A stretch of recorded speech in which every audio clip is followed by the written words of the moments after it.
d'urbanisation rapide et de pression toujours plus croissante sur nos ressources, sur notre environnement, il devient urgent de repenser notre façon de produire, de consommer, d'habiter, de cultiver, mais aussi de coopérer. C'est pour cela que ce soir, nous avons la chance d'avoir ces 4 intervenants qui sont issus de milieux différents, qui vont vous partager leur expertise, chacun dans leur domaine.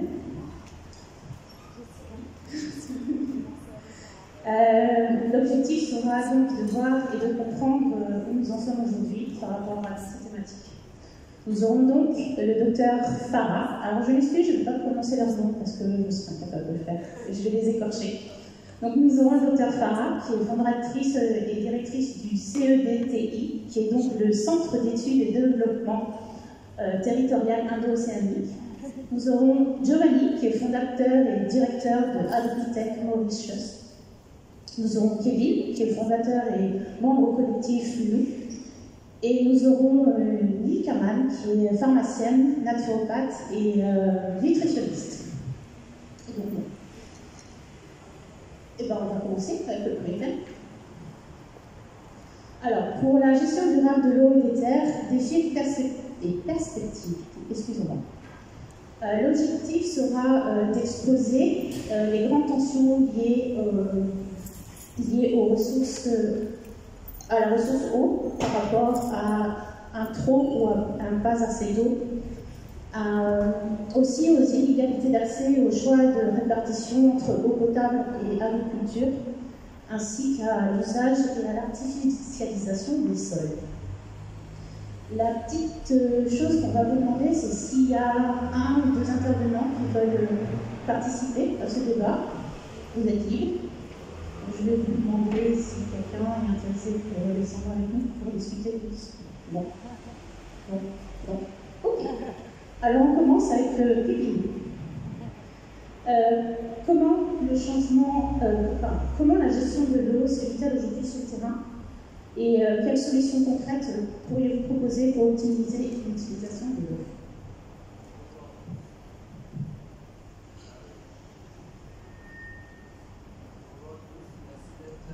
D'être présent aujourd'hui. En fait, je vais passer sur une réflexion un peu sur 10 mois de recherche qu'on a fait sur un site qui s'appelle Richelieu. Et ce qu'on a découvert par rapport à la gestion de l'eau, c'est qu'à Maurice, pour le moment, on n'a pas de stratégie territoriale, on n'a pas de stratégie urbaine pour voir comment est-ce que les ressources qui sont disponibles sur une île peuvent être optimisées. Pour rentrer en détail dessus, une des choses qu'on a fait en premier, parce que la thématique qui nous emmenait à Richelieu, c'était les inondations. Et on voulait essayer de trouver une solution à ça. Et ce qu'on a réalisé assez rapidement, c'est qu'il y a tout un réseau de canalisation qui date de l'époque coloniale qui est en place, mais qui n'est pas restructuré et qui n'est pas optimisé de façon à, au lieu que cette eau-là aille vers la mer et détruit nos coraux, bien cause des problèmes dans les points critiques où cette eau-là passe, en fait, on n'a pas de... En fait, dès qu'il y a un problème d'inondation, la réponse c'est on va construire des drains. Mais on ne va pas essayer de comprendre quelle est la quantité d'eau qui passe par ce point-là. On ne va pas essayer de comprendre comment est-ce que, en amont de ce problème, on peut venir résoudre ce trop d'eau. Et c'est assez marrant parce qu'au commencement d'année, ça a été beaucoup d'articles dans les journaux, dans la presse. C'était ah, mais Maurice, on est à moins de 50% d'eau dans nos réservoirs. Mais en même temps, quand on compare les données des médias qui parlent d'inondation dans les régions. Donc il y avait une espèce d'opposition qui nous a questionnés. Et en creusant plus loin dans ce domaine, on est parti en marchant depuis la zone affectée jusqu'à remonter tout le réseau pour aller jusqu'à Beaubassin, Rosine, Quatre-Bornes. On se rend compte qu'en fait, il y a une grosse quantité d'eau qui arrive de nos zones déjà urbanisées et que dans, je pense, la façon que ça a été mis en place, c'était plus une question de ah, ben ça va sur un terrain vague et boum, la Terre absorbe. Mais en fait, c'est pas ça qui se passe. Il faudrait comprendre aussi c'est quoi comment est-ce que les terres à cet endroit-là sont constituées. Et très souvent, c'est des zones très rocheuses. C'est-à-dire que l'eau n'est pas absorbée par nos nappes phréatiques et elle se dirige vers l'arrière directement. Et si on arrivait à trouver une solution, parce que dans notre exemple, à nous, c'était les Richelieu, si on arrive à trouver une réponse pour Richelieu à ce problème-là, on résout aussi le problème de Poitou-Sable, Bâton-Pédic, Coromandel et à Lyon. Donc, juste de penser la chose comme l'eau, c'est aussi un bassin versant, c'est pas juste une région. Parce qu'à Maurice aussi, on a divisé nos zones urbaines administratives de façon humaine pensée. On n'a pas pensé à la géologie, on n'a pas pensé à la topographie. Si, en fait, un ministère était en charge d'un bassin versant, ce genre de projet de peut-être bassin de détention qui capterait l'eau et le laisserait repartir d'une façon plus régulière et permettrait aussi à cette eau de stagner et que le nappe phréatique pourrait se re-remplir. On n'aurait pas forcément eu ces problèmes aujourd'hui. Donc, il y a une réalité aussi, il y a une réalité de l'administration, il y a une réalité de la façon qu'on habite un territoire. Je ne pense pas que demain on va commencer à se dire que en fait on redivise Maurice en bassins versants et des choses comme ça, mais il faudrait avoir une stratégie nationale, globale, pour comprendre comment est-ce que notre terrain vit avec les aléas climatiques et comment on capitalise dessus.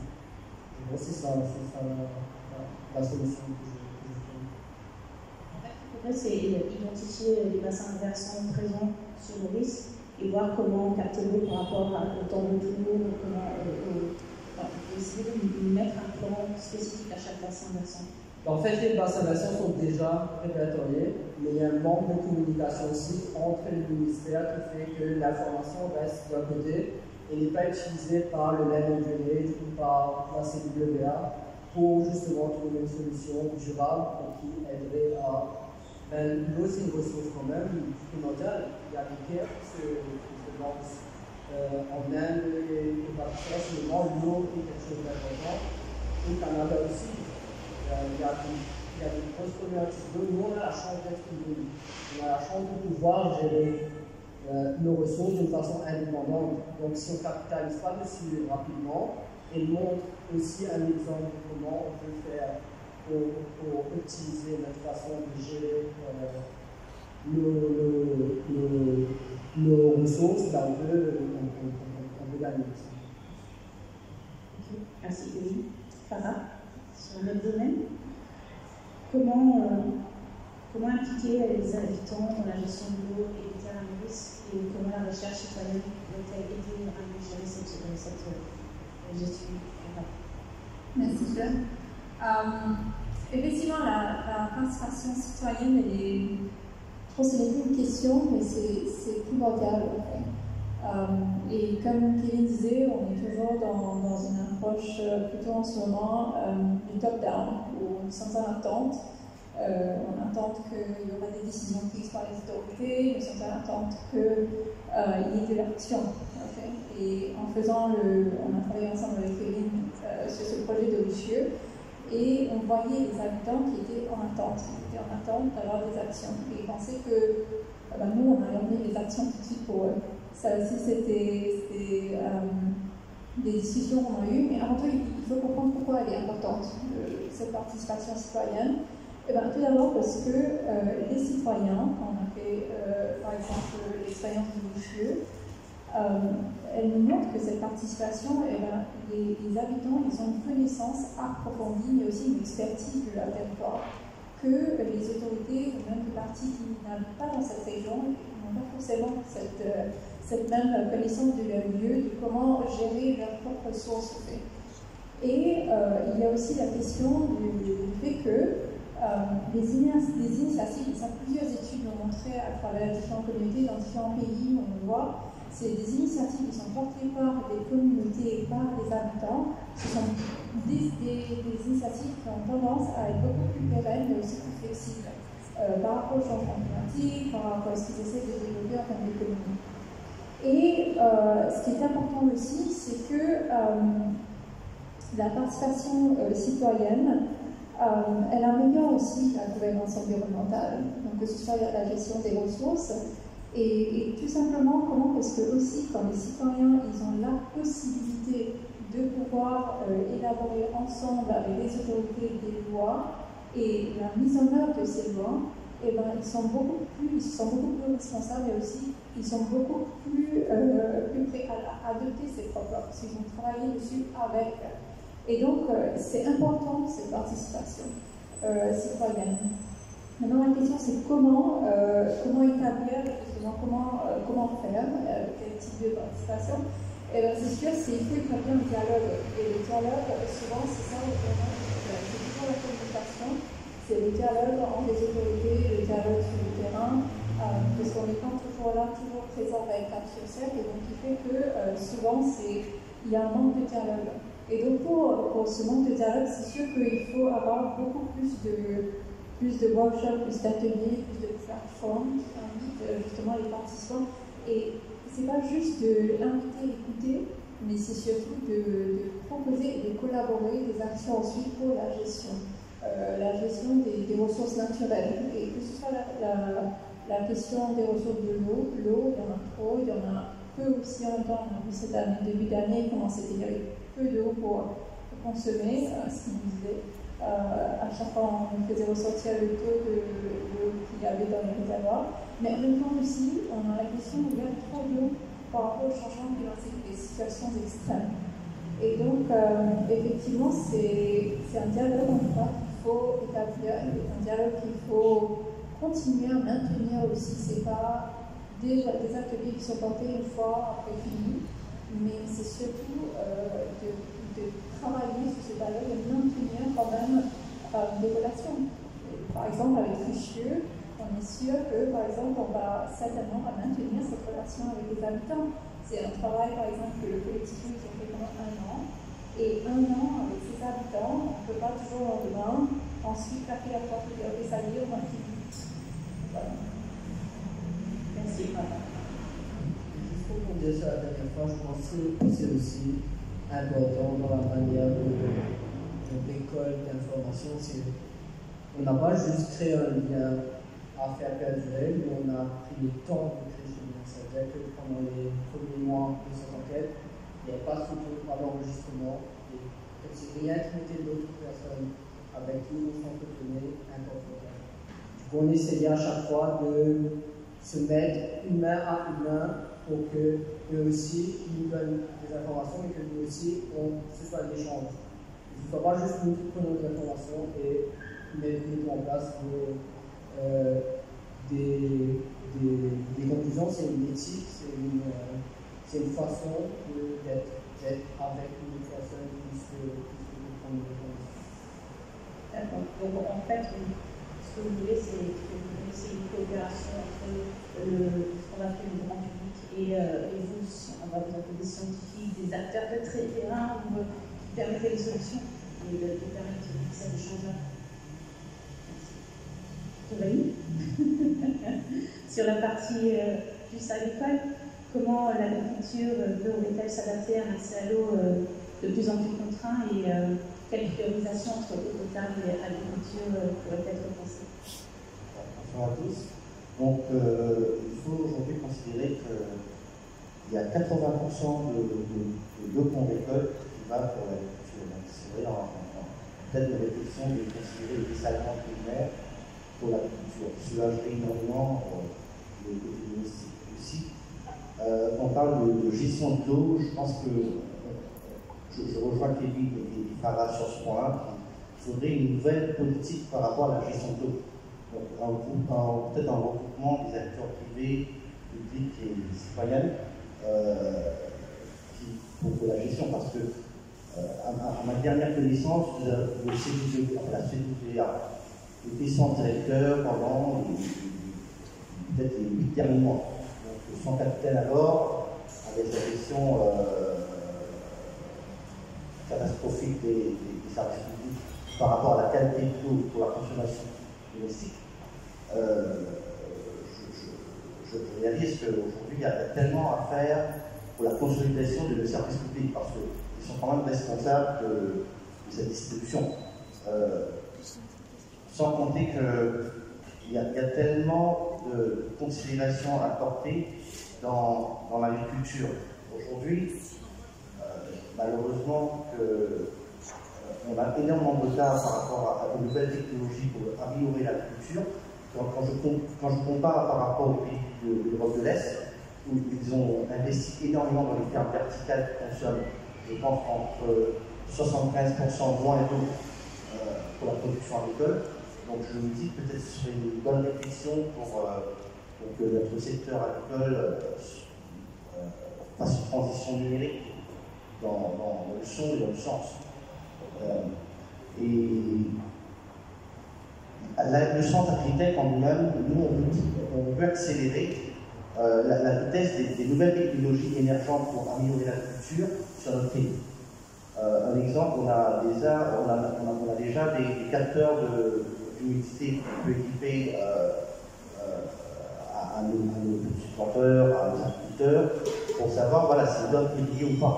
Donc c'est des capteurs intelligents qu'on peut récupérer des données.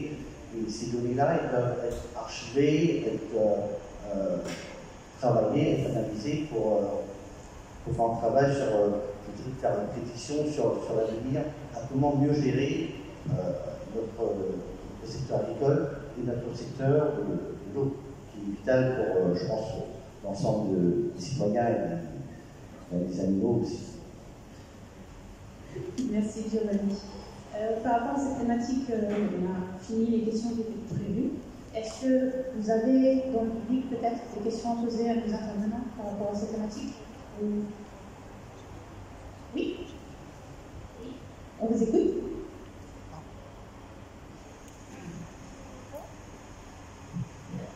Oui, vous avez un micro. Allô. Merci pour cette présentation et les enjeux de l'eau. Ce que j'entends, c'est qu'il y a des reprendre sa responsabilité citoyenne au regard de son territoire et de la gestion des ressources, c'est quelque chose qui redevient naturel à partir du moment où on se réintéresse à la communication à haut niveau. C'est ce que vous avez bien expliqué, et bravo et merci. Et ce que j'entends derrière, c'est comment est-ce que ce lien sur le territoire peut être redéployé. Parce que la connaissance, évidemment, elle est, la prise de conscience et la connaissance, elle est sur le territoire, avec les personnes, aidées par les compétences. Donc, du coup, il y a un enjeu politique derrière. C'est comment est-ce qu'on met en lien cette prise de conscience, cette compétence, avec la gouvernance. Et là, j'entends pas de suite. C'est comme s'il y avait une rupture en fait entre la réalité de ce qui se passe sur place et finalement une certaine forme de simplicité de ce qui est à mettre en place. Autant capter de l'eau en amont plutôt qu'elle fasse des dégâts en aval. C'est ce que les paysans. Il y avait un très bon film cette semaine sur une ferme agricole de 3 générations en Haute-Savoie, c'est en France. Dans tous les cas, les agriculteurs, ceux qui font paysage, ils savaient qu'il fallait capter l'eau à tel et tel endroit, donc les habitants, ils le savent. Donc comment est-ce qu'on pourrait poursuivre la démarche pour qu'elle soit opérable? Merci pour la question. Je trouve que c'est très pertinent parce que si on après ces 1 an de recherche sur le site, on a réalisé beaucoup de choses, on a réalisé beaucoup de failles dans l'administration et c'est le fait d'aller dans un travail où il faut réorganiser tout un système qui est déjà en place. Je ne sais pas si c'est la solution, mais ce qui est sûr, c'est que, comme vous l'avez dit, les gens qui habitent un endroit depuis 50 ans, depuis 60 ans, tout vont te dire d'où le problème arrive. Et c'est eux qui à chaque fois nous pointent le ah, mais c'est Archibald qu'il faut aller voir, c'est la personne qui commence. C'est comme ça qu'on a fait notre méthodologie. Et là, ce qui est intéressant, c'est que c'est la première fois sur un territoire mauricien que ces choses-là ont été écrites, dessinées. Et maintenant, nous, ce qu'on essaye de faire à notre échelle, c'est de pousser au maximum pour que les gens qui ont le pouvoir d'agir sur leur territoire puissent le faire. Mais c'est compliqué, c'est la première fois qu'on travaille à Maurice. Et il y a un grand décalage entre habitants et administration. C'est fou, on ne peut pas faire passer une information. On ne peut même pas faire passer une invitation. Du coup, pour répondre, et pas forcément répondre à votre question, c'est qu'on travaille dessus, mais on n'a pas forcément le chemin idéal pour le moment. Mais si on arrivait à donner plus d'emphase sur la personne, le vécu, les récits, qui ne sont pas pris en compte dans les documents scientifiques. Et c'est là que la recherche citoyenne aussi a le plus de pouvoir, c'est de pouvoir emmener cette voie-là plus loin que juste une histoire racontée à une personne. C'est que les décisions doivent être prises avec les habitants et pas dans une chambre ou dans une cabane qui n'a pas de connexion avec les mais moi, je n'ai pas de réponse à cette question. On travaille dessus, on essaie de le voir. Jusqu'à où on peut pousser ce premier endroit témoin. Une nouvelle façon de faire ça. Merci. Une autre question, peut-être? Oui?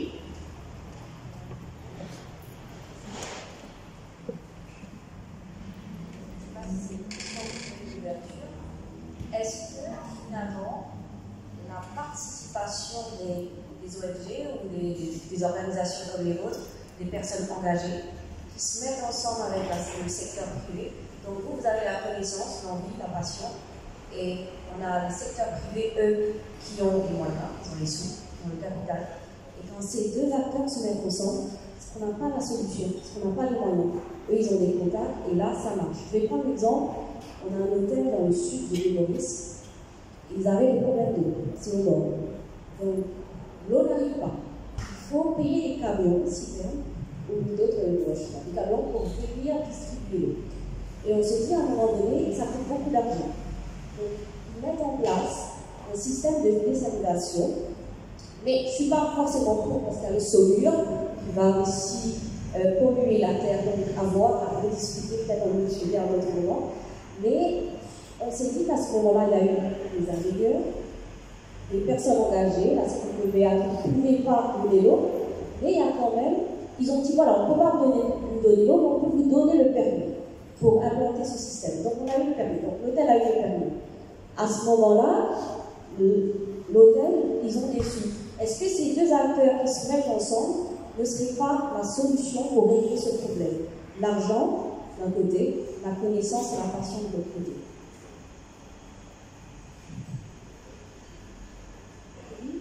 En fait, c'est très intéressant ce que vous dites, mais ce n'est pas forcément que financier. Je pense que c'est aussi le foncier.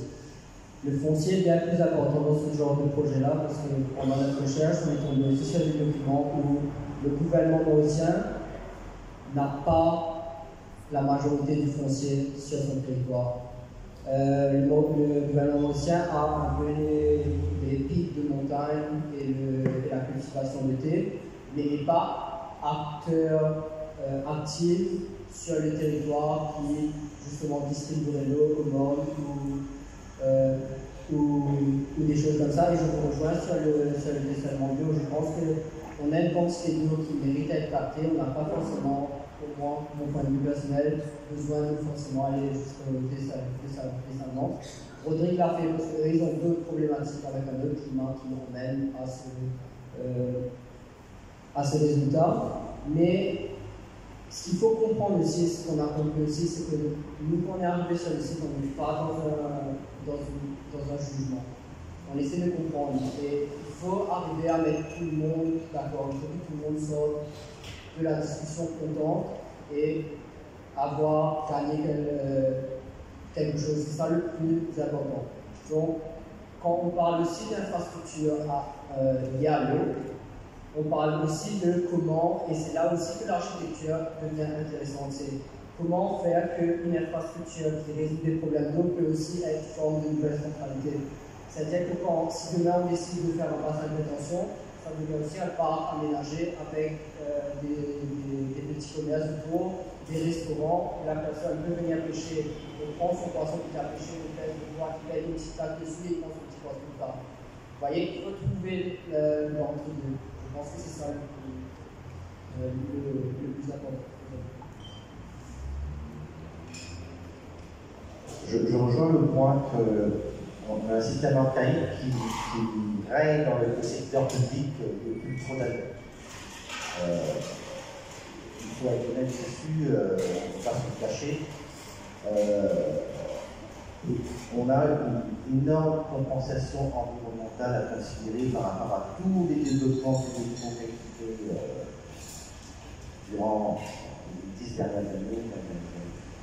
Et je ne m'étonnerai pas que bientôt on n'aura plus besoin d'aller à Venise avec les inondations qu'on a été témoins à Cambly, qui demande une réflexion profonde, une volonté de faire ce qu'on appelle une mutation peut-être des industries, ou peut-être émerger des industries privées qui seront sans doute peut-être plus efficaces, plus adaptées, plus modernes, plus intelligentes pour répondre aux besoins d'aujourd'hui, que ce soit en termes d'alimentation d'eau, que ce soit en termes de gestion d'eau, que ce soit en termes de... Je suis un peu contre la croissance, je suis plus pour le progrès et le bien-vivre. Afin d'avoir ce bien-vivre, il faut considérer les enjeux vitaux, l'eau, l'environnement. Éventuellement, je pense que cette autorité émergera plus d'un groupement privé-public qui sera sur une entité indépendante, qui n'est pas forcément un enjeu politique, parce que c'est un enjeu politique, c'est des projets qui vont durer 5 ans après ce qu'on a eu au placard. Par contre, c'est une entité indépendante. Là, on a plus de possibilités d'envisager un avenir plus durable, des projets beaucoup plus réalisables, plus réfléchis aussi. Merci, Mélanie. Question, on passe à notre problématique. C'est bon? Oui, question.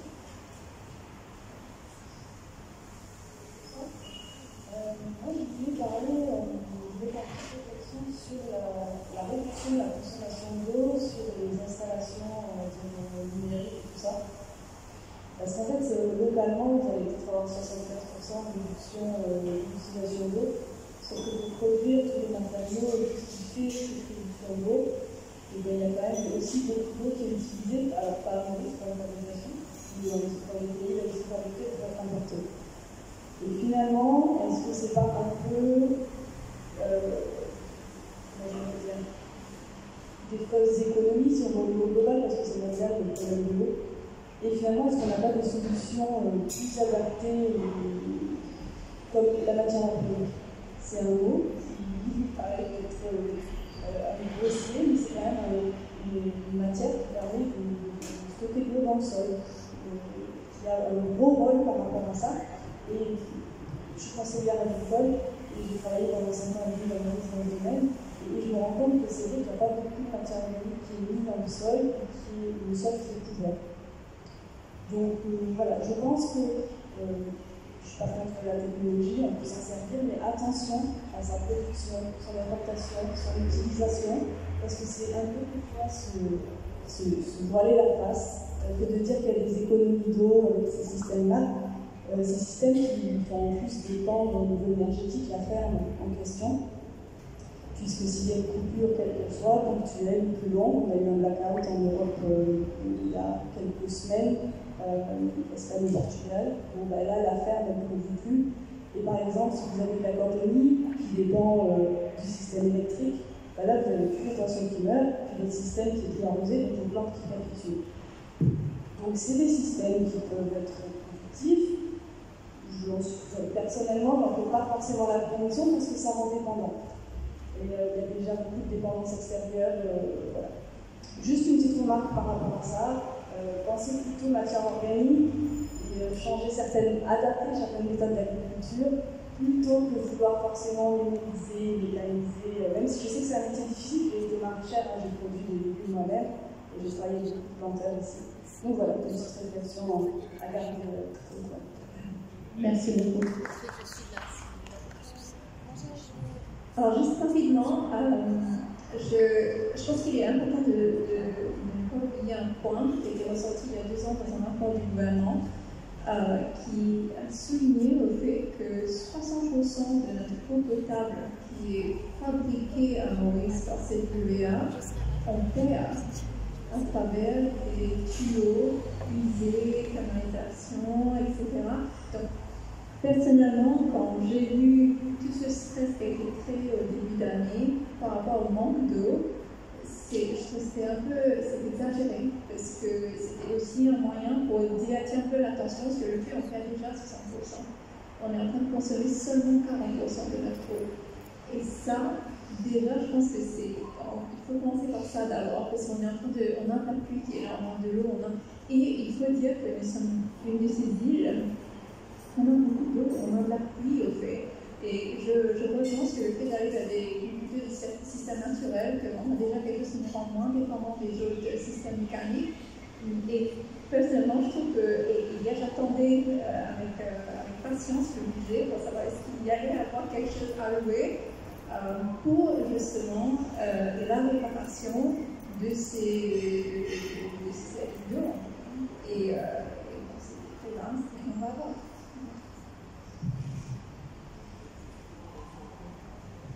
C'est la question de madame, je trouve que c'est très, très pertinent, mais je pense qu'il y a aussi une question d'échelle.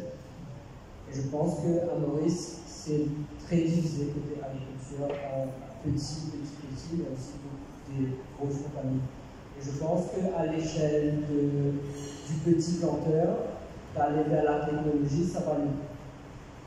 Et c'est une opinion personnelle, ça va peut-être le desserrer plus que la grosse compagnie qui irait vers le truc.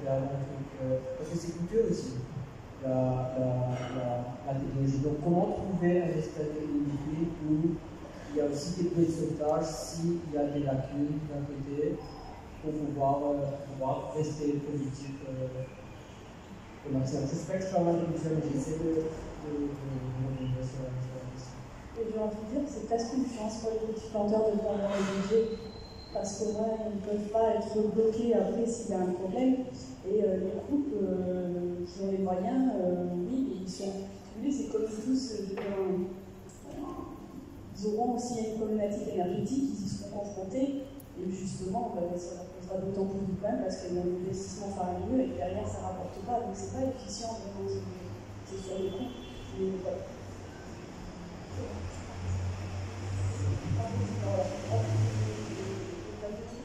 Tout ça, c'est la dépendance extérieure. Il y a des choses pour lesquelles c'est obligatoire, il y a une dépendance, c'est comme ça. Mais l'agriculture, c'est notre nourriture, c'est notre nourriture, c'est la base, il faut concentrer le maximum sur l'île et redonner le goût un peu de l'alimentation. Merci beaucoup. On va peut-être passer à l'autre thématique, s'il vous plaît. Une petite remarque là-dessus, parce que ce qui est intéressant, c'est est-ce que le numérique, ça nous connecte ou est-ce que le numérique, ça nous déconnecte?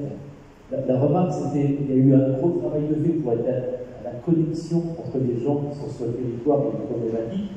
Il y a une déconnexion avec le monde politique. Donc, c'est pas en mettant plus de numérique qu'on va améliorer la chose, c'est en se connectant à la réalité de la terre et de l'eau et des ressources. Je pense qu'on aurait, pour la majeure partie conscience, que ça reste le travail de fond. Donc, se reconnecter à la terre. Et peut-être avec moins de numérique, ou avec. Merci beaucoup. Et je pense qu'on va parler de cela dans la prochaine question. Tu veux répondre maintenant? Il faut se rendre compte que la génération d'agriculteurs et de planteurs que nous avons, c'est une génération population qui est en train de disparaître. Pour ramener les jeunes vers l'agriculture, il faudrait rendre l'agriculture plus moderne. Donc je suis conscient que ChatGPT ne va pas aller tenter ou arroser les orients. Je ne suis pas un technocrate, mais il faut être dans la réalité des choses que si nous n'avançons pas avec la modernisation, ce sera difficile de ramener la jeunesse et d'avoir un capital humain qui puisse répondre aux besoins alimentaires. Donc, et quand je réalise que parfois je prends juste au niveau de la mécanisation. Sans la mécanisation aujourd'hui, c'est tellement difficile de produire du lait ou des aliments de base. Donc, je pense qu'il faut vivre avec son temps. Merci, Jérémy. On passe à la deuxième thématique on vient d'en parler, donc vers la durabilité et quels outils. On va commencer par une expérience que Neil va nous proposer, s'il te plaît.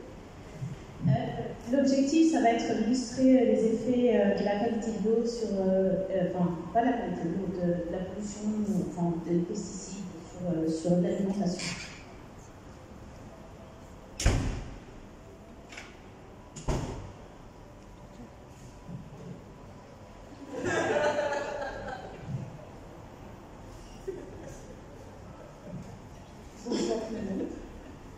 Ce que je fais, c'est que j'ai de l'eau alcalin avec des molécules d'hydrogène. Et ensuite, ça c'est de l'eau potable. Je voudrais essayer avec les tomates, mais bien quand je les essaye à la maison, les tomates sont hydroponiques. Alors il y a très peu de pesticides et ce n'est pas vraiment visible. Alors j'ai essayé avec le quinoa.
Au bout d'une minute, on verra l'effet de l'eau alcaline hydrogène sur les aliments. Okay. L'eau à mauvaise, le temps que ça vient chez nous, c'est déjà très contaminé avec des herbicides, des pesticides et même dans la canalisation. Et ce que ça fait, ça ne retire pas les pesticides sur la surface des aliments. Mais par contre, l'eau alcalin et hydrogène, ça retire, parce que les pesticides sont à base de l'eau. Et l'eau alcalin, ça va retirer tous les pesticides sur la surface. Alors ça, c'est quelque chose que moi, je pensais à la maison pour savoir si c'est sain pour moi à manger ou non. Ok, ça, mais c'est aussi que ça ne retirait que les pesticides, les herbicides sur la surface seulement. Si ce n'est pas bio, ça ne va pas retirer dans l'aliment à l'intérieur. Et c'est quelque chose de très... J'ai vu une étude sur ça la semaine dernière. C'était que il y a un docteur, c'est le docteur Joey Bisonneau, qui a fait une étude. Il est un environmental medicine. Alors, qu'est-ce qu'il a fait? Il a pris des épinards qui, dans la terre, avant de récolter l'épinard, ils ont fait un test avec les zinc. Ils ont ajouté les zinc dans la terre et il y avait un peu de cadmium. cadmium, c'est un métaux qui est très toxique dans les cigarettes tout ans.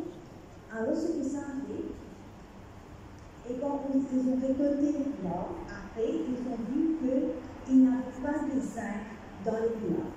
Il n'y avait que du cadmium. La raison pourquoi, c'est que le plant, la plante, ça va absorber plus de cadmium que le zinc, même s'il y a le zinc dans la terre.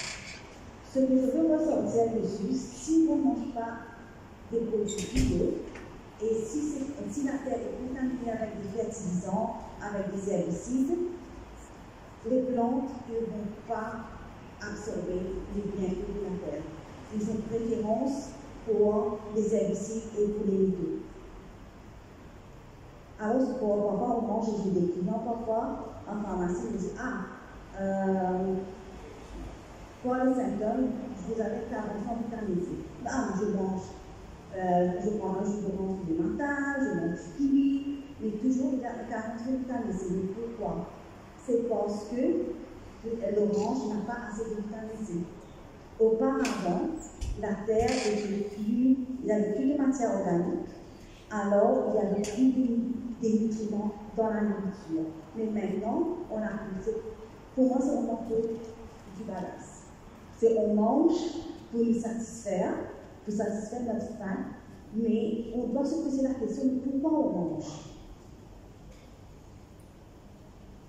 On mange est-ce que pour satisfaire notre faim, ou on mange pour nous nourrir, ou bien pour le plaisir. C'est qu'on doit se poser. Et j'ai discuté avec un de mes profs l'année dernière dans une conférence. Ce que j'ai constaté, nos parents, dans les années 50, 60, ils avaient très peu de nourriture, mais c'était toujours pas contaminé avec des pesticides et des herbicides. Ils avaient eu toujours des vitamines, des minéraux, malgré qu'ils n'avaient pas des légumes, d'aliments qu'on a maintenant.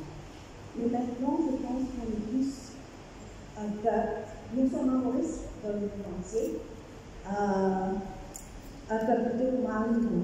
On a des variétés, mais on n'a pas des aliments à haute teneur nutritionnelle. Et c'est pour ça maintenant que je vois dans la pratique, avec mes clients, je vois plus de problèmes de pénibilité, par exemple. Et justement, tout à l'heure, avant de commencer, c'est le chlore. Le chlore, c'est une nécessité dans l'eau, parce qu'on doit.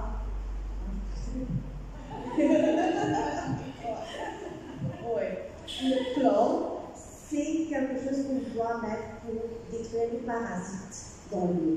Mais qu'est-ce que le chlore, ça fait dans notre corps? Il y a le chlore ce sont tous dans la même catégorie. Il y a le chlore, le fluor et l'iode.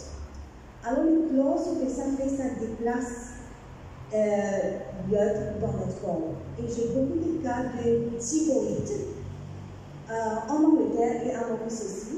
Maintenant, j'ai des cas de thyroïde dans les jeunes filles de 13 ans, que j'ai jamais vu 20 ans plus long. Et même j'ai des cas de thyroïde dans les hommes. J'ai jamais entendu parler. Mais c'est pourquoi? Est-ce que c'est réversible ou non? Il y a des cas qu'on a pu renverser, c'est parce qu'on arrête par exemple la dentifrice, parce qu'il y a du fluor. Il y a des dentifrices maintenant sans le fluor. Et le chlore dans notre eau, par exemple, la système de filtration, ça retire le chlore dans l'eau aussi. Mais aussi, maintenant, je ne sais pas pourquoi, seulement on tombe toujours avec l'océan, mais les jeunes préfèrent la piscine.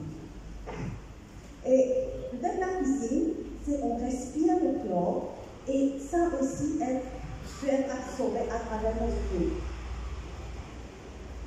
Par contre, si on va à la mer, et j'aime souvent moi de faire la marche à la prairie, personne qui nage là-bas, c'est très très beau, mais il y a un vent qui, on peut sentir l'iode dans l'environnement. Et ça a des bienfaits parce qu'on ne doit pas prendre l'iode comme si en comprimé. ce sera mieux de l'avoir dans la nature. Alors, pour moi, c'est mieux d'aller dans l'océan que dans une piscine. Malgré que j'ai une piscine à la maison, mais ce n'est pas avec du chlore.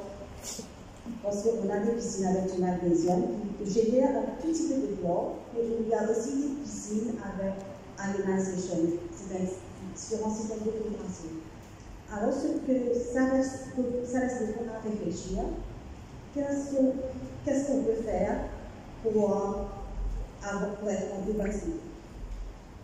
Comme on m'avait proposé de participer aujourd'hui, je me demandais qu'est-ce que j'ai à faire comme pharmacienne dans l'environnement. Mais c'était très. Si je vous demande une question, qu'est-ce qui nous sépare? Qu'est-ce que nous aide dans notre corps? Qu'est-ce qui nous sépare avec l'environnement? Qu'est-ce qui nous protège? C'est premièrement, on a notre peau, qui c'est le système de filtration, on a le poumon, mais aussi, ce que je viens d'apprendre, c'est notre système digestif. Si vous pensez très bien, le système digestif dans notre corps, je ne vais pas vous le dire maintenant, mais vous pouvez voir sur l'Internet, c'est le système de canal alimentaire. Ça commence par la bouche et ça nous connecte avec l'environnement externe. Et aussi, ça sépare toute la pollution, tout ce qu'on respire, tout ce qu'on mange, ça filtre par notre intestin, ça va filtrer tout. Mais si ça ne marche pas, peut-être si on est débordé, qu'est-ce qui va arriver? Ça va pénétrer dans l'intestin et ça va affecter tous les organes. Alors pour moi, c'est pour cette raison qu'on ne peut pas éliminer à 100%, mais on peut diminuer. Par exemple, manger du bio et boire de l'eau saine, et aussi de respirer de façon par l'air.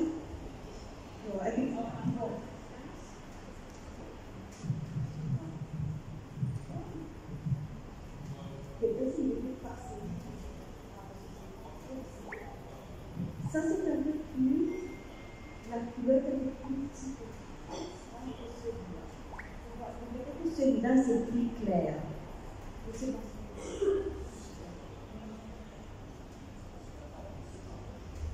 Ouais.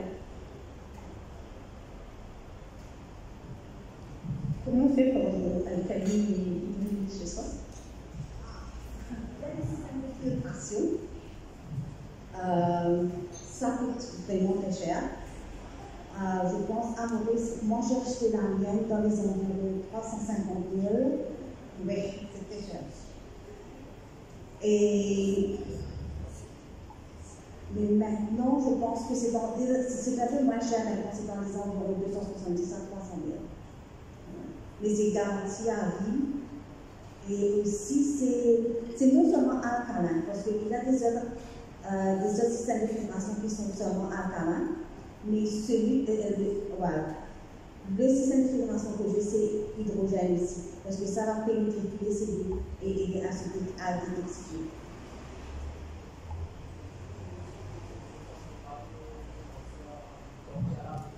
Oui, c'est ça.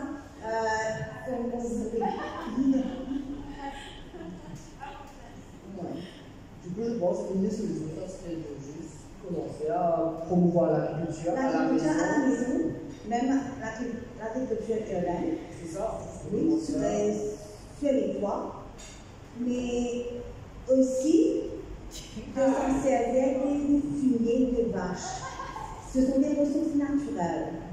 Parce que j'ai des amis qui ont eu une expérience pendant le Covid, parce qu'ils n'avaient pas accès avec des fertilisants, les herbicides, tout ça. Ce qu'ils ont fait, ils ont mis les fumiers de vache et fumiers de cheval. Et ils m'ont dit qu'ils ont beaucoup meilleure récolte qu'avec des fertilisants. Et ça, c'est une expérience, peut-être que vous ça montrer beaucoup comment on va vivre. Ouais.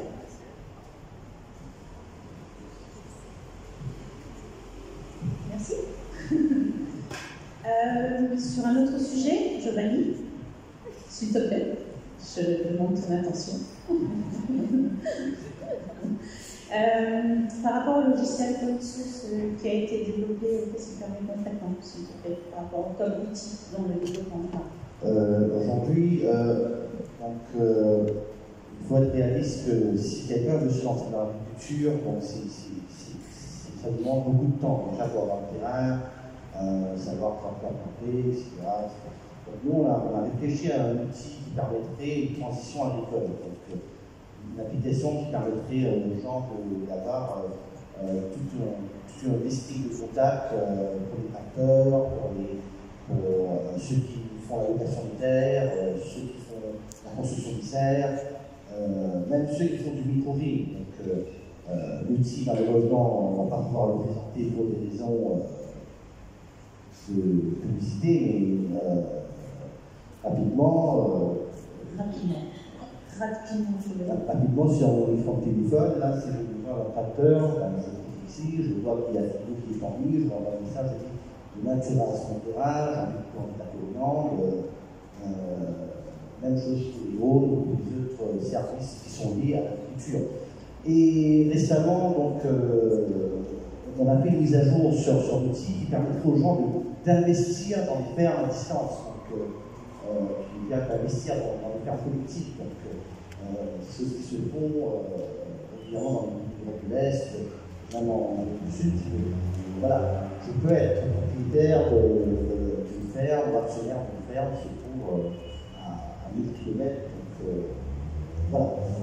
C'est le type d'outil que l'architecte aujourd'hui se penche à développer, à mettre surtout accessible, à rendre accessible à l'ensemble des populations, afin de faire que l'île soit organique.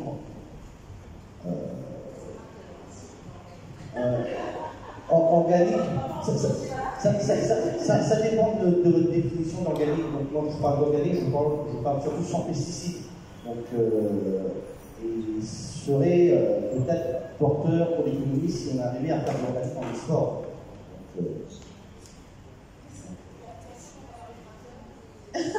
À part les facteurs, il met en relation avec tous les acteurs du domaine agricole. C'est-à-dire vous avez besoin de semences ou de main-d'œuvre, voilà. Donc, le drone agricole.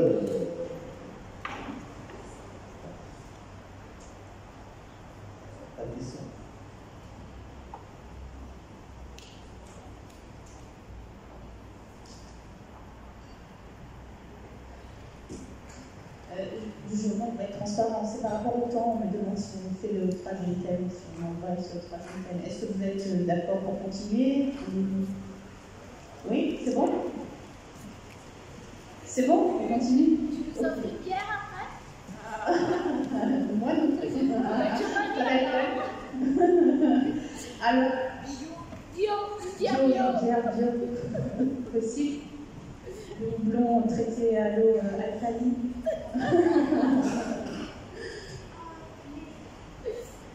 Il y a des gestes très simples qu'on peut faire. Par exemple, on dit le coriandre. Le coriandre, ça retire toutes les métaux dans la terre. C'est quelque chose de très très simple. Et c'est pour cette raison qu'on ne doit pas manger le coriandre qui est non bio. Parce que si vous plantez le coriandre dans la terre, ça va absorber tous les métaux et tous les herbicides. Et quand on mange ça, c'est non, oui, exactement. Mais par contre, on peut s'en servir de coriandre et le charbon actif aussi pour retirer le glyphosate par exemple. Mais je ne sais pas comment y avoir le charbon actif en grande quantité. Ouais. Mais le coriandre, pour moi, c'est définitivement de ne pas si ce n'est pas bio. Mais d'autre part, le coriandre qui est bio, ça retire tous les métaux dans notre corps. Merci. C'est bon? Allez, on va passer à la thématique, s'il vous plaît. Donc, agriculture, préservation des ressources naturelles. En fait, on va un peu revenir aux mêmes choses. On va repartir sur Giovanni, s'il te plaît. Par rapport au crédit carbone, est-ce qu'il peut devenir un levier de transition selon toi? Effectivement, parce qu'on est déjà en termes de crédit carbone, donc, il faut bien comprendre la définition du crédit carbone, c'est une tonne de carbone qui a été ou contrôlée, ou compensée, ou séquestrée. Je veux dire par rapport aux pollutions, par rapport aux constructions. Quand je prends l'exemple de la coopérative Téléros, donc ceux qui produisent le blé en Europe, ils accordent du crédit carbone aux agriculteurs. Je veux dire, les agriculteurs bénéficient de ce qu'on appelle du crédit carbone, et ils bénéficient là en termes de réduction d'impôts, ils peuvent bénéficier également en termes de compensation d'aide de l'État. Et c'est une réflexion importante qu'il y a à intégrer aujourd'hui dans le développement urbain, rural, de compenser les dégâts écologiques en replantant des arbres, en faisant de la reforestation urbaine. Merci, très synthétique. Après, on avait une question pour Mille, mais je pense qu'elle a déjà abordé. C'était la place de la nutrition dans la redéfinition de culture. Qu'est-ce que tu pourrais apporter comme. La culture, pour moi, ça métaphore morose à chaque fois. Parce que si vous prenez l'exemple de l'île Maurice, on est multiculturel. On a accès avec toutes sortes de cuisines. Et ce que je recommande aux gens de prendre, ça va nous. C'est assez étonnant de prendre au moins de 40 variétés à base de blanc par semaine. Et 40 variétés, et les clients me disent 40 variétés, c'est trop. Mais c'est pas difficile. C'est pas difficile. Par exemple, si je prends mon petit déjeuner, j'ai des grains de chia, ça fait 1. J'ai 4 ou 5 types de noix, ça fait 5 ou 6. J'ajoute quelques fruits, ça fait 7, 8. Et quand je dis 40, c'est pas 40 en quantité. C'est comme si on ajoute du persil, du thym, on ajoute du coriandre, ça déjà fait 3. Mais dans une semaine, on peut avoir 40 ou 50. Et avec une société multiculturelle, c'est encore plus facile. Parce qu'on n'est pas comme si j'ai des clients dans le tête qui mangent des patates et du viande. Ils ne connaissent pas les légumes du tout. Alors pour eux, 40, c'est vraiment, vraiment difficile. Mais dans une société multiculturelle, on a la cuisine chinoise, on a la cuisine indienne, la cuisine européenne, alors c'est beaucoup plus facile. Merci. Kevin. À toi. C'est pas trop mon domaine. Non, on va te poser comment redonner envie à la jeunesse de s'engager dans le secteur agricole et quel serait le rôle de l'éducation populaire dans cette position? Je vais commencer peut-être par un petit anecdote. Moi, j'ai fait des études. C'est pas la recherche, c'était un peu les uns et l'autre qui s'y connaissent. Moi, je ne connais pas trop dans cette catégorie. Mais au fil des circonstances, moi, ce qui me passionnait, c'était le social. J'aimais parler avec des gens, j'aimais rencontrer des personnes, et je pense que c'est là où on peut aussi jouer différemment. C'est quand on met en place des méthodologies qui sont plus humaines, qui nous emmènent à être heureux avec la personne qui nous raconte l'histoire. C'est là où la recherche sort de cette technique scientifique et devient un partage, ça devient un moment que je passe avec cette personne-là, à lui nous raconter son histoire et à moi essayer de comprendre l'histoire avec les outils que j'ai appris pendant mes études. Donc, je pense qu'il faut remettre en place c'est quoi le but des choses. Je pense que devenir CEO de ma compagnie, c'est très bien, mais de devenir acteur et de travailler avec une population pour faire avancer les choses, c'est une autre sorte de satisfaction. Et le fait de diffuser ça et le fait de partager, la joie qu'on a passée pendant un an sur le site de Richelieu. Alors que tout ce qu'on entendait dans les journaux, c'était innovation, bien, il y a des problèmes société, on a vu que les deux facettes complètement, c'est genre 0,001% de la population qui est peut-être affectée par des problèmes de drogue, des choses comme ça, mais c'est ça qu'on voit dans les journaux au final. Et ce n'est pas le cas, c'est pas l'image de 99% des gens. Il n'y a pas un moment où ils sont en insécurité, on nous a invités à déjeuner, on nous a invités à dîner, on nous a invités à jouer avec les enfants. Et c'est ça, je pense, l'histoire qui nous a plus marqué que d'aller sur un site et d'essayer de résoudre le problème. Et d'essayer de sortir aussi de ce lien où, parce que je suis professionnel, ou bien parce que j'ai fait des études, que j'ai plus de réponses.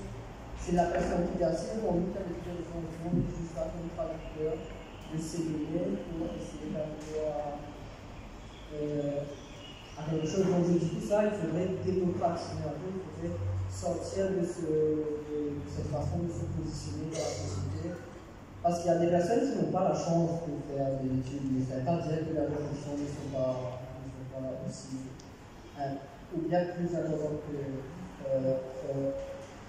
la mienne. Et c'est là aussi où ça rejoint aussi l'agriculture. Pourquoi? Parce que je pense qu'il y a une autre façon de vivre. On est dans un schéma, dans un système où on va à l'école, on fait l'école, on fait un travail, mais c'est pas forcément ça la seule vérité. Pour moi, dans la vie, il y a plusieurs vérités. C'est beaucoup de décisions de c'est quoi la vérité qu'on a envie de porter pendant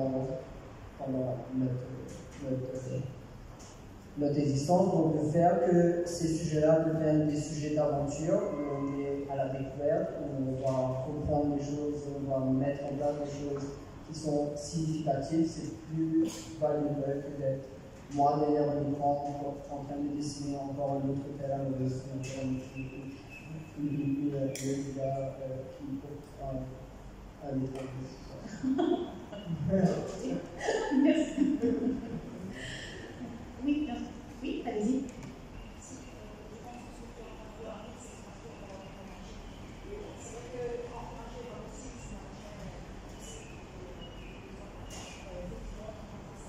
Ça prend beaucoup de temps. Surtout quand on veut le faire naturellement, ça prend encore beaucoup plus de temps. Mais je pense qu'effectivement, les jeunes, il y en a qui sont motivés dans le parcours de 2 ans là, à Maurice. Il y en a qui sont motivés, qui ont envie de s'installer.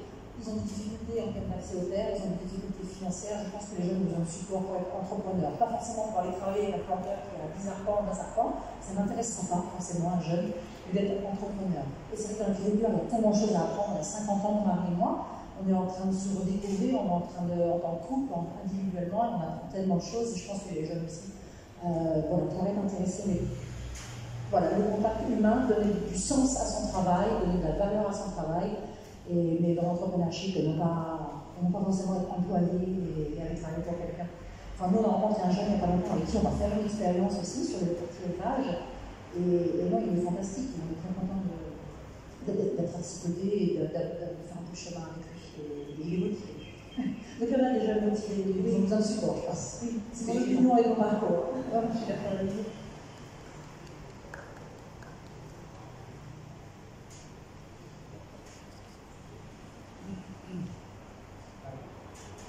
Allô, merci. Moi j'ai une question qui est pour Farah, du coup, puisque vous êtes jeune, vous êtes des jeunes chercheurs. Moi, merci pour nous aussi. Pardon. Vous êtes aussi jeunes, mais vous n'êtes pas forcément des jeunes chercheurs. Ma question c'est, moi-même je finis mes études et j'ai envisagé la piste de la recherche, mais je me suis dit finalement la recherche, comme vous l'avez dit, à juste titre est déconnectée des communautés citoyennes. Et on dirait que la recherche est aussi assez déconnectée du niveau de la prise de décision, parce que les décideurs s'entourent plus tellement de chercheurs académiques, mais plutôt d'experts, c'est un peu la version de la technocratie. Et du coup, ma question, c'est quelle perspective vous voyez là-dedans, comment renouveler la recherche et comment la remettre au service, vous l'avez un peu évoqué en filigrane, mais comment la remettre au service des communautés et éventuellement des décideurs. Quelles sont vos pistes? Merci, Juan. Il faut juste rejoindre cette île, c'est tout. le sens. Non, mais c'est exactement les mêmes questions que je me suis posées il y a presque il y a 10 ans maintenant, parce que avant que l'école d'archi Saint-Laurent Maréchal démarre, avant que je pilote l'école, étant jeune chercheur de retour à Maurice, la seule en architecture. Et là, j'entends mon deuxième, j'attends patiemment qu'il arrive. Mais pas de recherche en architecture, donc de quoi que ce soit. Et pendant des années, à travers l'ENSALAN, je me suis posé beaucoup de questions. Qu'en est-il de la recherche? Qu'est-ce qu'on fait? Comment on travaille avec les gens? Surtout, qu'est-ce qui se passe avec la recherche appliquée? Qu'est-ce qu'on fait? Et c'est justement cette transition après l'ENSALAN Mauritius que je crée justement ce premier centre de recherche indépendant. Qui est pluridisciplinaire et qui touche à tout ce qui est le développement des transitions spatiales face au changement climatique. Et moi, ce que je dis aux jeunes, ceux qui s'intéressent à la recherche, c'est qu'il ne faut pas hésiter, il faut aller vers la recherche. Parce que c'est seulement à travers la recherche, comme Kevin, enfin le collectif nous, comme ils ont fait l'expérience, c'est de la recherche vraiment sur le terrain, c'est un travail d'étude sur le terrain, qu'on arrive vraiment à trouver, à d'abord identifier les situations, à trouver là où on peut justement apporter, comme on dit, ça crée des pistes, que nous on peut contribuer à quelque chose, mais aussi améliorer le bien commun. Parce qu'en fait, c'est ça l'importance, c'est vraiment de pouvoir contribuer au bien commun. Si on fait tout ça, c'est vraiment pour améliorer ce bien-être qu'on partage tous ensemble. Et effectivement, c'est pas simple, parce que, comme Marie a dit tout à l'heure, on est créé comme un système très archaïque, très patriarcal à Maurice, qui fait que, par exemple, même la recherche, ça se déroule dans des sphères académiques, universitaires. Et là, on est arrivé à un point où, malheureusement, on doit agir. On ne peut plus continuer à attendre. On est demandé à agir. L'environnement nous demande d'agir. Le climat nous demande d'agir. Et pour cela, il faut de la recherche appliquée. Il faut dépasser ces sphères académiques. Il faut aller beaucoup plus large, beaucoup plus loin, mais pas seul. Et là, je rejoins madame par rapport à l'entrepreneuriat. Et là, je dis, par contre, c'est pas seul, c'est ensemble, dans une communauté. Et certainement, quand vous allez commencer, vous allez trouver, vous allez rencontrer des personnes qui sont aussi intéressées que vous, aussi passionnées. Et vous allez pouvoir développer des réseaux, travailler ensemble. Kevin, par exemple, je ne m'attendais pas qu'après une carrière 7 ans à l'ENSA, on allait travailler ensemble. Il était le premier parti de décision que j'ai eu, par exemple. Donc, mais voilà, il y a de l'espoir. Voilà. Moi, je dis qu'il ne faut pas abandonner, surtout pour cette jeune génération, même les personnes qui sont intéressées pour la recherche, même la génération mature. Même cette génération-ci, je vous dis, c'est pas trop tard. Si on veut faire de l'entrepreneuriat, ça fait maintenant 3 ans que je me suis lancée dans l'entrepreneuriat et j'ai eu 2 activités en parallèle et je me dis que, effectivement, je ne cache pas, ça va être dur, il y aura des épreuves, il y aura des challenges. Certains jours, vous avez envie de tout laisser tomber et dire je vais trouver un autre job, c'est sûr. Mais par contre, quand vous allez voir l'impact que vous avez, surtout si vous êtes en train de travailler sur quelque chose qui est lié à l'environnement, mais là, ça dépasse tout. Je suis d'accord avec Radine, mais j'aurais aimé rajouter quelque chose. Je pense que ça aussi c'est important. Voilà, façon de transmettre l'information. C'est-à-dire que nous on a pris la décision aussi, quand c'est un moment où maintenant s'asseoir tous ensemble pour se dire après les 1 an, qu'est-ce qui se passe, qu'est-ce qu'on fait de toute cette information à la côté là. On s'est dit, en fait, pendant ces 1 an, on est tombé sur la recherche de territoire ancien et étudier les documents officiels qui disent des choses, mais c'est pas accessible. C'est pas accessible du tout au public. Et du coup, une des façons pour nous de sortir de ce cadre, juste produire un document qu'on va finir en comptoir dans un autre tiroir avec d'autres trucs, on s'est dit, on monte une expo, on parle avec des gens, on les raconte cette histoire, on les raconte ces années-là, et c'est cette émotion-là qu'on a plus voulu transmettre que encore un document technique qui ne doit pas être utilisé. Du coup, c'est la forme que toute cette recherche a aussi prend. Et c'est là aussi, tout le temps, moi je dis, ça fait quelque temps que je fais la réflexion, comment faire que la recherche devienne sexy. Et le fait que ça devienne sexy, c'est le fait que je vais pouvoir l'utiliser, de pouvoir parler du même langage que la personne qui regarde l'information qui est de même. Voilà. Je vais donner la parole à Giovanni qui va répondre sur il est très important de soutenir la recherche, surtout lorsqu'elle est indépendante. Et que même pour un EdTech, nous, notre but serait de fédérer tous les acteurs agricoles et tous les acteurs technologiques de l'île en une seule entité, afin de créer ce qu'on appellerait le dans ce processus, à EdTech, on a fait ce qu'on appelle la recherche opérationnelle, de créer une ferme autonome loin de la production, loin de la civilisation même, dans le sud de l'île. Donc, on est sur un projet de 200 arpents de l'enseignement agricole. Et c'est plus la difficulté de cette transition. Je veux dire, produire sans eau, c'est-à-dire aller pomper de l'eau à la source pour créer un peu petit de arpents. Et je pense que c'est également le rôle des entités privées d'encadrer ce type de recherche. Que je militerai forcément sans m'attarder à partir de Merci Giovanni. Je crois qu'on va terminer aussi. Bonsoir. Bonsoir. Plusieurs questions, rapidement. Et on parle d'une chercheur. Mon fils est un chercheur pathologique, mais pas jeune, vieux. Jusque mature. J'ai passé 36 ans à l'agriculture, c'est mon domaine.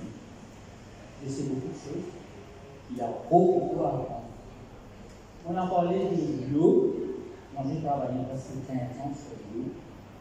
La première question sera le chlore, on avait parlé dans le potable, nous consommons tous les jours, sans cesse. On ne peut pas vivre sans l'eau. Donc, qu'est-ce que l'eau, le chlore fait dans le corps humain? D'abord une question. La deuxième, sans le chlore de la vie, il faut avoir le chlore dans l'eau, parce qu'on n'a pas d'eau désinfectant ou désinfectant que du chlore. Là-dessus, vous connaissez bien. Avec l'Université de la Réunion, avec la France, avec la Réunion, l'Université de la Réunion, d'autres institutions aussi. Donc, je voulais savoir si on a un système pour remplacer les chlores. Et j'ai une question de peut-être une question aussi. On a parlé biologie, le cordon. Comment savoir quelle est la différence entre le cordon bio et le bio? Et si on a à l'humorisme un organisme certifiant le cordon bio, je suis à l'agriculture, je sais que nous n'avons pas. Exactement. C'est pour cette raison-là que c'est plutôt de récolter notre propre coriandre. Mais les coriandres bio, ça doit, comme chez AgriBio, ils ont Écossais de France qui viennent faire des tests 3 à 4 fois par an. Et ils ont des tests scientifiques aussi.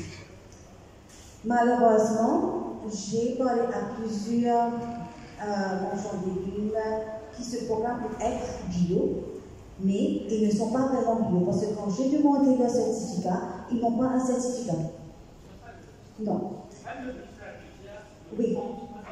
Non. Mais par contre, chez AgriBio et que ils ont un cahier de charge. Okay? Alors c'est très bien réglementé.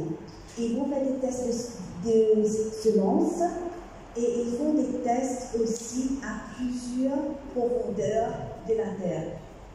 Par exemple, l'année dernière, ils ont fait un test sur haricots et ils ont eu un rapport de 13 pages. Alors que chez AgriBio, je sais que c'est vraiment bio, mais par contre, pas les autres. Et j'ai même entendu qu'il y a une dame qui m'envoie un rapport, toutes les semaines, ce qu'elle a chez elle, mais elle est assez, je peux dire oui, elle me dit que okay, ça, elle a acheté avec des marchands, ça c'est vieux, mais comment ça s'est passé ici? Alors le mieux c'est de planter notre propre légumes. La question de chlore. Bon, il n'y a pas de remplacement pour le chlore. Ce que j'appelle en anglais, c'est un necessary evil. Mais la seule façon, c'est d'avoir un système de filtration pour retirer le chlore dans l'eau. Il n'y a pas vraiment d'autre solution. Non seulement à Maurice, même en Europe ou en Amérique. Parce que moi, avant d'acheter un produit, je fais beaucoup de recherches. C'est même le FX de travail et je vais même, par exemple, voir toutes les sources de leur matière, ce qui sont celles pour leur produit. Alors, il y a plusieurs systèmes de filtration aussi à Maurice, d'autres systèmes de filtration, mais quand je l'ai demandé, ils sont censés du chlore pour filtrer l'eau. Alors, c'est pas vraiment. Oui. Oui. Oui. Oui.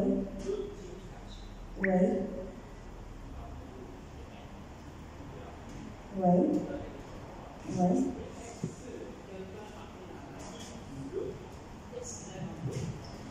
Non, malheureusement pas Maurice. Oui. Oui.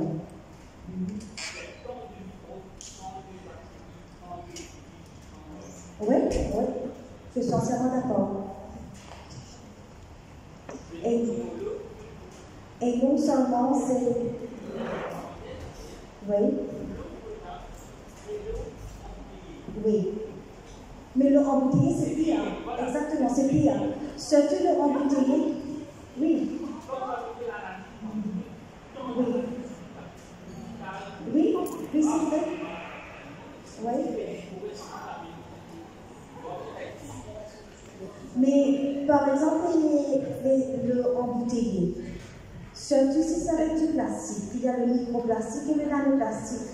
Que ça, et le microplastique, c'est 0,1 microgramme. Alors, c'est toujours le système de filtration que j'ai chez moi, ça retire le microplastique. Mais c'est impossible de retirer le nanoplastique. Monsieur. Ouais.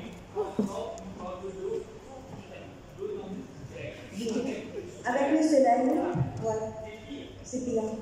Je vous propose que vous finissiez votre conversation après, si vous voulez, et je vais donner la parole pour la conclusion de cette conférence. Merci beaucoup. Bonsoir, je me présente devant vous, je suis Laurent Rosy, fondatrice de l'entreprise Cultivatal, je suis conseillère agricole en maraîchage biologique. J'ai organisé la semaine Terre et eau avec l'IFM, dont la conférence fait partie. Donc merci à tous pour votre participation.